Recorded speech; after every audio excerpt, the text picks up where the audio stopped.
A big thanks to Brabura by Herstone Outdoor for sponsoring this episode. I'm revealing all my secrets of fried rice to the world. Before we get started, if you're not from the Netherlands, fried rice in the Netherlands is actually called nasi. And nasi is an Indonesian term for fried rice. You know, back in the days when the Netherlands was in their golden era, we did some things that, looking at hindsight, we shouldn't have maybe not have done.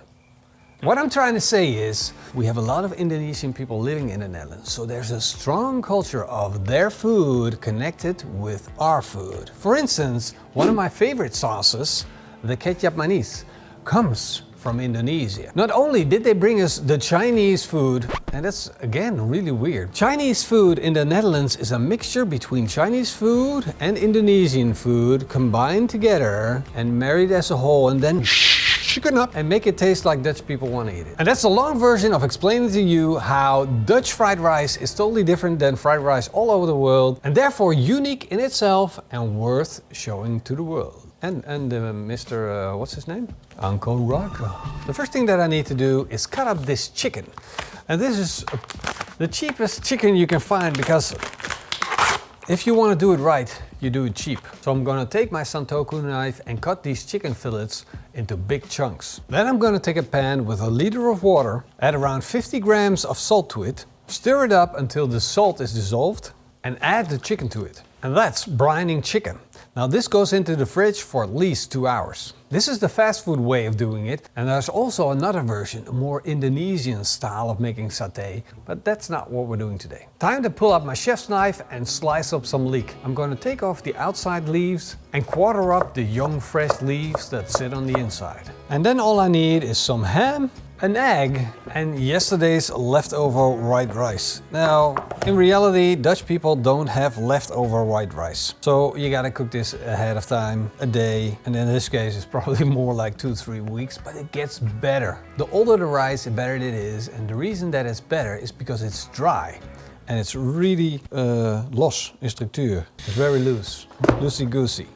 And of course, don't forget about the sunflower oil and the secret ingredient. Some people might know, some people might not know, but if you eat at a Chinese restaurant, it has that warm it up flavor, that driving up if there's too much of it, it just, that top note, that cream, you feel it right there. pure vanilla. I'm talking about this, fei zin. Fei zin is the secret. Fei zin is basically MSG with a little bit of salt. And it's really, really tasty. Gives that umami flavor. And when you taste it, it tastes like chicken soup. Really weird. I'm going to be cooking on my Brabura flat top griddle, otherwise known as plancha. It is a cast iron plate with an emai coating, and it's going to be perfect for my fried rice because I got loads of cooking surface. I got 2 burners set to the max, which means I'm going to have a hot spot right here, and then I got a low burner setting right here, which means I can store things on this side, keeping them warm while I'm not cooking them. I want to try something. I want to try the thing that you all see them do in the restaurants. Poop, they throw up the egg and then they catch it like sideways and then it cracks and then they write something on the... And I've never done that before. I think it's just got to be done with confidence. Oh, snap! You saw that? Oh, look, look, look. I can write. Come on. Go, go, go, go. Give me an X. Beep. Who is the fried rice master now? Look at that. Pretty sure that's a required specification for a real true fried rice master. But for the fried rice I'm going to scramble the eggs. Of course that's done on the plancha. And once it's fried, just slide it to the side. If Anthony Bourdain would be here, he would be proud of my rhyming skills. If Uncle Roger would see me working that egg, he would probably not. All right, now I want to get some oil in, a little bit of sunflower oil, then the leek, the ham. And what I need is to see a little bit of charring on the outside of my leek and on my ham, just to get that flavor out. Everything that's locked inside of it needs to pop out. There we go. My leek is turning soft and shiny, and leek in itself is super, super sweet and very tasty. It's like a better version of an onion. This is so cool. Do you know they do this in every country? They got a version of this. Like this is a Spanish plancha, but then you got the flat top griddle in the US. You got the teppanyaki in Japan. Every country needs something like this, a cooking plate. Now I'm gonna mix everything up. The egg, the leek, the ham. Let the flavors come together. And then of course I'm gonna need our old rice. I'm gonna set this to the side. That will make mixing it up later easier. A little bit of oil goes on, then start warming up the rice, breaking it up. Once everything is broken up, and mix it in with the vegetables and start slowly. Start with half, for instance, because you want to mix it up. You want to see how much of the veggies you're going to need for your fried rice, because you can't have the veggies overpowering the fried rice. But I think in this case, I eyeballed it pretty good. The right amount of everything. There we go, look at that. And then I'm going to boost the flavor, making it the fast food version of fried rice. A little bit of MSG fades in, mix it up. Once it's done, I'm going to slide it to the side. Then I'm going to turn off the heat on this side of the plancha. I'm going to put on a lid. I'm going to let this steam. It's going to regenerate the rice.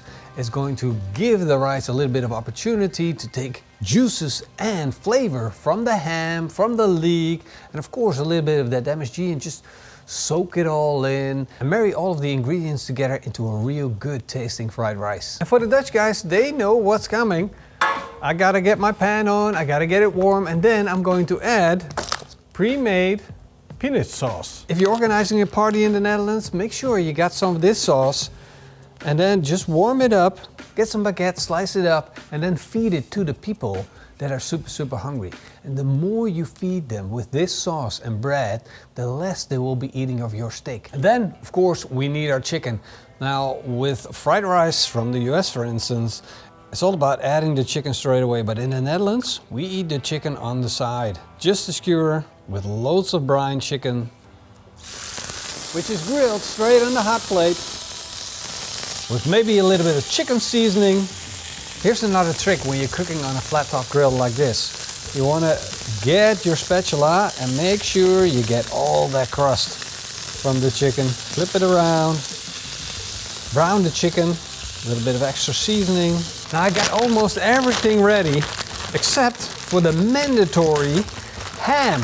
We need more ham. On every portion of nasi goreng, especially nasi goreng speciaal, there's a little slab of ham, which is a very weird thing to do, but it's also like a gift to the Dutch people. So you get a little bit of extra. You get a slice of ham and a whole egg that you get for free with your fried rice. Or you don't get your ham, it's very upsetting to the Dutch. The ham is done, slide it to the cold side. There we go. That's some good looking chicken right there. Another thing, when you're making fast food eggs, it cannot be runny. We foodies, we love it. A little bit of the yellow stuff just popping out. Dutch people, no. All right, my chicken satay is done, satay ayam. My egg is done, my nasi goreng is done, and my Wijko sauce is done. So we're ready to build up this plate. Of course, first the fried rice or nasi, then the ham and the egg, and then comes the satay. Then load it up with the peanut sauce. And of course, I gotta finish it off with my sweet soy sauce, ketchup manis. Oh yeah. And that's how the Dutch people eat fried rice. That's how we roll. That's it. Fast food, fried rice, at its finest. Yeah. Nasi. And of course, don't forget about the kroephoek.